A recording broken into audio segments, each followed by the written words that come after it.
இனிய என் உறவுகளுக்கு என் இனிய வணக்கங்கள். முதல் ஆழ்வார்கள் 4 பேருமே 6300 ஆண்டுகளுக்கு முற்பட்டவர் என்று பார்த்தோம்.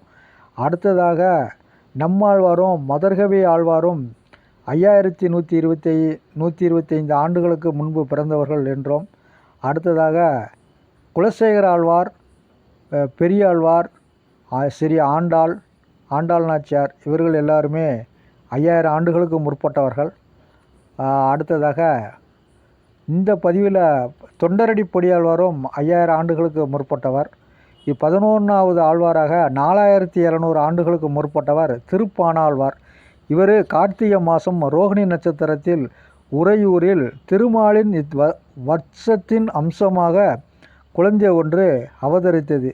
இந்த குழந்தை அந்தணர் ஒருவரின் கழனியில் விளைந்த நெற்பயிர் கதிரில் அவதரித்தது. உறையூரில் பாணர் குலத்தில் பிறந்த இந்த குழந்தை ஒருவர் நெற்கதிரில் தோன்றிய இந்த குழந்தையை கண்டெடுத்தார்கள். மகப்பேறு இல்லாத இவருக்கு இந்த குழந்தையை கண்டதால் மனைவியிடம் கொடுத்து மனைவியும் 2 கரங்களாலும் அன்புடன் வாங்கி கொண்டாங்க. இந்த குழந்தை தெய்வத்தின் அருளால் அவதரித்த இந்த குழந்தையாதலால் இந்த குழந்தைக்கு உலக இன்பங்களில் சிறிதும் கவனமில்லாமல் போயிற்று. தாம் வளரும் பாணர் குலத்துக்கேற்பவே யாழிசை பெய்தில் இந்த குழந்தை தேர்ச்சி பெற்று வளர்ந்தது. இந்த குழந்தை வளர்ந்து வருங்கால் பரந்தாமன் யார் கண்ணுக்கும் புலப்படாமல் எழுந்து அருளி இந்த குழந்தைக்கு திருவளச்சினை சாதித்து மறைந்து அருளினார். இந்த குழந்தையின் அமைந்திருந்த தெய்வீக ஆற்றலை கண்டு அனைவரும் வியந்தனர். பாணர் என்னும் திருநாமம் இவருக்கு சூட்டப்பட்டது. பாணர் குலத்தவர் என்பவர் அந்த காலத்தில் தாழ்ந்த இனத்தவராக கருதப்பட்டு வந்ததனால் பாணர் தாம் தாழ்ந்த இனம் என உணர்வு உள்ளத்தில் அவருக்கு இருந்துச்சு. எனவே இவர் திருவரங்க பெருமான் திருக்கோயிலுக்குள்ளே சென்று வழிபட அஞ்சினார். நாள்தோறும் விடியற் காலையிலே எழுந்து காவிரி கரையை அடைந்து இசை பாடி திருவரங்கனை வழிபடுவது இவருக்கு வழக்கமாக இருந்தது.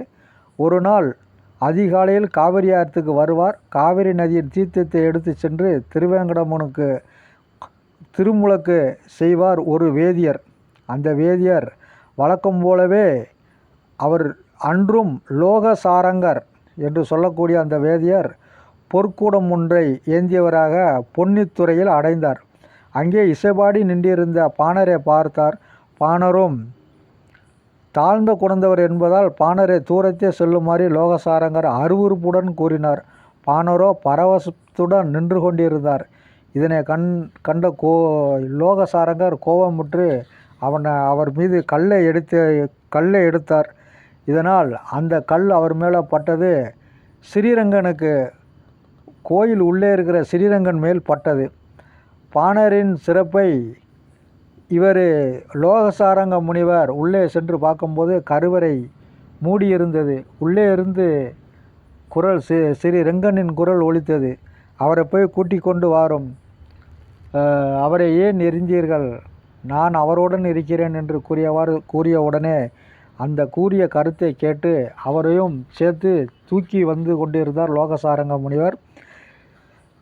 அவர் ஸ்ரீரங்கனை தரிசனம் பண்ணும்போதே ஸ்ரீரங்கனோடு ஐக்கியமாகிவிட்டார் திருப்பானாழ்வார். மொத்தம் 11 பாசுரங்கள் படித்திருக்கிறார். இது ரொம்ப சிறுசாக இருந்தாலும் பாடல்கள் அற்புதமாக உள்ளது. இவர் பாடல்கள் அமலாதிப்பிரான் இந்த திவ்ய பிரபந்தத்தில் வந்துக்கிட்டு இருக்கு. அமலன் ஆதிப்பிரான் அடியார்க்கண்ணை ஆட்படுத்த விமலன் விண்ணவர்கோன் யார்பொழில் வேங்கடவன் நிமலன் நின்மலன் நீதிவானவன் நீள்மலர் தங்கம் திருக்கமல பாதம் வந்தன் கண்ணிலுடன ஒக்கின்றதே அப்படிங்கிறார். திருப்பானாழ்வார் திருவடிகளே சரணம். நமஸ்காரம்.